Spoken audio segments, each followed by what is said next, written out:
Can you believe it? We are going to the moon.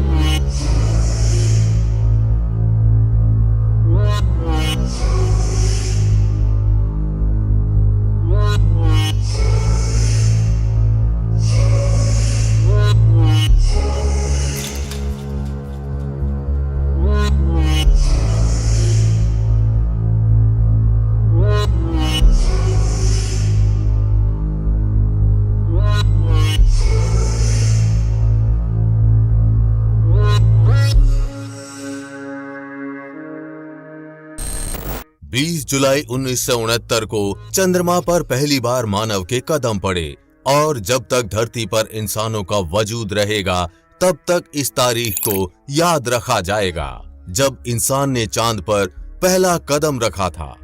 चांद पर खड़े इंसान की तस्वीर सदियों तक हमारे जहन में रहेगी, लेकिन इंसान के चांद तक पहुंचने की कहानी बहुत दिलचस्प है। क्या आप जानते हैं कि पहली बार इंसान चांद पर कैसे पहुंचा था और उसके बाद वापस कैसे आया था? हमें आशा है कि ये पूरा वीडियो ध्यान से देखने के बाद आपका इस टॉपिक से जुड़ा कोई सवाल नहीं रहेगा। तो चलिए जानते हैं आसान हिंदी भाषा में विस्तार से। सबसे पहले जानते हैं पहली बार चांद पर इंसान कैसे पहुंचा था। चांद पर इंसान को पहुंचाने के लिए अमेरिका ने जिस रॉकेट का इस्तेमाल किया था उसका नाम था सैटर्न वी। ये 3 स्टेज वाला एक रॉकेट था जिसमें एक के बाद एक स्टेज शुरू होने थे।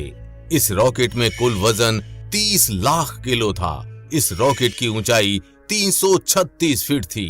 इस रॉकेट में 4 कंपोनेंट्स थे: command module, service module, lunar module और लॉन्च एस्केप सिस्टम। आइए पहले इनको समझते हैं। कमांड मॉड्यूल ये सिर्फ कोन शेप है जो सिर्फ 11 फीट लंबी है और इसका 13 फीट का डायमीटर है। इस कमांड मॉड्यूल के अंदर instrument panel, navigation gear, radio, life support system और कुछ छोटे मोटे इंजन जो इसके अंदर थे।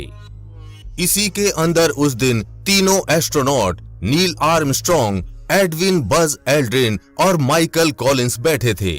इसमें बैठने के लिए तीनों सीढ़ी के माध्यम से पहुंचे थे। दूसरा इंपॉर्टेंट हिस्सा था सर्विस मॉड्यूल। इसमें सबसे ज्यादा ऑक्सीजन थी इन तीनों एस्ट्रोनॉट के लिए और इसमें fuel cell, oxygen tank, hydrogen tank, high gain antenna, water drain जैसी छोटी मोटी चीजें इसके अंदर थीं। कमांड और सर्विस मॉड्यूल को अक्सर एक साथ जोड़कर कमांड सर्विस मॉडल बुलाया जाता है जिसे हम CSM कहते हैं और ये पूरे मिशन के दौरान एक साथ जुड़े रहते हैं और जब एस्ट्रोनॉट्स धरती पर वापस लौट रहे होते हैं तब ये एक दूसरे से सेपरेट होते हैं। तीसरा हिस्सा लूनर मॉड्यूल। इसका काम चांद पर उतरना और इसका काम पूरा होने पर वापस जाकर CSM मॉड्यूल से अटैच हो जाना होता है। चौथा हिस्सा लॉन्च एस्केप सिस्टम। ये मिशन के लिए इतना इम्पोर्टेंट नहीं है। इसका काम है अगर लॉन्च करते वक्त कोई हादसा हो जाए तो एस्ट्रोनॉट्स को बचाना। अगर रॉकेट लॉन्च के दौरान हादसा हो जाता है या आग लग जाती है तो ये एस्ट्रोनॉट्स को अलग करके उस जगह से दूर ले जाता है। अगर लॉन्च में सब कुछ सही हो जाता है तो इस लॉन्च एस्केप सिस्टम की आगे जरूरत नहीं पड़ती है और इसे इजेक्ट करके फेंक दिया जाता है। 16 जुलाई 1969 को अमेरिका के केप कैनेडी स्टेशन से अपोलो 11 ने चंद्रमा के लिए उड़ान भरी। उस वक्त भारत में शाम के 7:02 हो रहे थे। रॉकेट लॉन्च होने के लिए सबसे पहले रॉकेट की पहली स्टेज शुरू हुई और इसने महज 10 मिनट में रॉकेट को पृथ्वी की कक्षा से बाहर निकाल दिया और रॉकेट से पहली स्टेज अलग हो गई।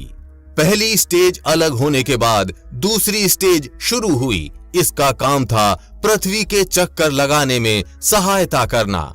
करीब 1.5 चक्कर लगाने के बाद नासा मिशन कंट्रोल की कमांड पर रॉकेट का ट्रांस लूनर इंजेक्शन किया गया। यहां तक पहुंचने में 5 घंटे का समय लगा। यहाँ दूसरी स्टेज का रॉकेट भी अलग हो गया और रॉकेट की तीसरी स्टेज शुरू हुई। इसका काम था रॉकेट को इस सीधे हाईवे पर आगे चांद तक ले जाना और चांद की ऑर्बिट में ले जाकर छोड़ देना। इसमें इनको लगभग 3 से ज्यादा दिन का समय लगा। 19 जुलाई 1969 को ये यान चांद की कक्षा में पहुंच गया। चांद की कक्षा में पहुंचते ही इस यान का काम था 2 टुकड़ों में बंट जाना। जैसे अभी चंद्रयान 3 मिशन में प्रोपल्शन मॉड्यूल चंद्रयान 3 को चांद तक ले गया और जैसे ही चंद्रयान 3 चांद के 100 किलोमीटर के दायरे में पहुंच गया, प्रोपल्शन मॉड्यूल से लैंडर अलग हो गया और अब चांद के चक्कर लगा रहा है। विक्रम लैंडर चांद पर नीचे उतरा है। जैसे चंद्रयान मिशन में जिसको प्रोपल्शन मॉड्यूल बोला जा रहा है, उस समय उसको कमांड मॉड्यूल बोला गया था। चांद की 100 किलोमीटर की कक्षा में पहुंचते ही कमांड मॉड्यूल लूनार मॉड्यूल से अलग हो गया। माइकल कॉलिंस कमांड मॉड्यूल के अंदर ही बैठे रहे और नील आर्मस्ट्रॉन्ग और बज एल्ड्रिन लूनार मॉड्यूल में बैठकर चांद पर उतरने के लिए निकल पड़े। कमांड मॉड्यूल का दूसरा नाम कोलंबिया, जबकि लूनार मॉड्यूल का दूसरा नाम ईगल रखा गया था।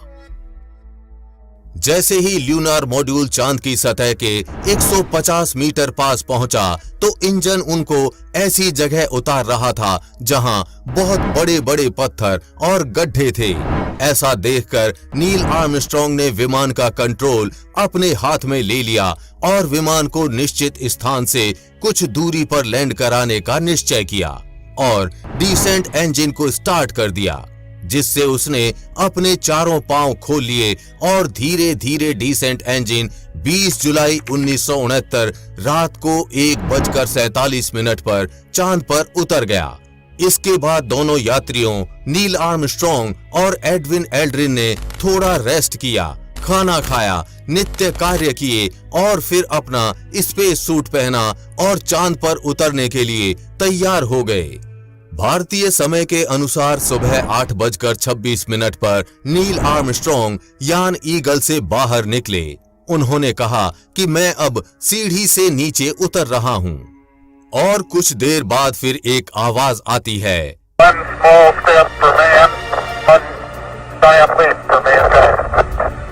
A small step for man, a giant leap for mankind। यानी इंसान का एक छोटा कदम मानव जाति के लिए एक बड़ी छलांग। और इसके साथ ही नील आर्मस्ट्रॉन्ग ने इतिहास रच दिया और चांद पर उतरने वाले पहले इंसान बन गए। और इसके बाद नासा का अपोलो 11 मिशन चांद पर 21 घंटे 31 मिनट तक चांद की सतह पर रहा और इसके वापस लौटने का समय आ गया था। अब जानते हैं 1969 में नील आर्मस्ट्रॉन्ग और बज एल्ड्रिन और 100 किलोमीटर ऊपर रुके माइकल कॉलिंस चांद से पृथ्वी पर वापस कैसे आए थे। जिस ल्यूनार मॉड्यूल में बैठकर नील आर्मस्ट्रॉन्ग और बज एल्ड्रिन चांद पर पहुंचे थे, उसके 2 भाग थे, एक एसेंड पार्ट, दूसरा डेसेंड पार्ट।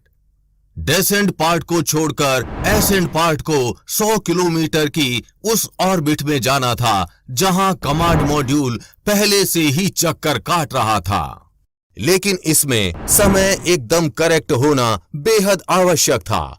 एसेंड पार्ट के इंजन को तभी फायर करना था जब कमांड मॉड्यूल एसेंड पार्ट के एकदम ऊपर हो, जिससे एसेंड पार्ट आसानी से कमांड मॉड्यूल से जुड़ सके और एसेंड पार्ट को कमांड मॉड्यूल को पकड़ने में ज्यादा फ्यूल की आवश्यकता ना हो।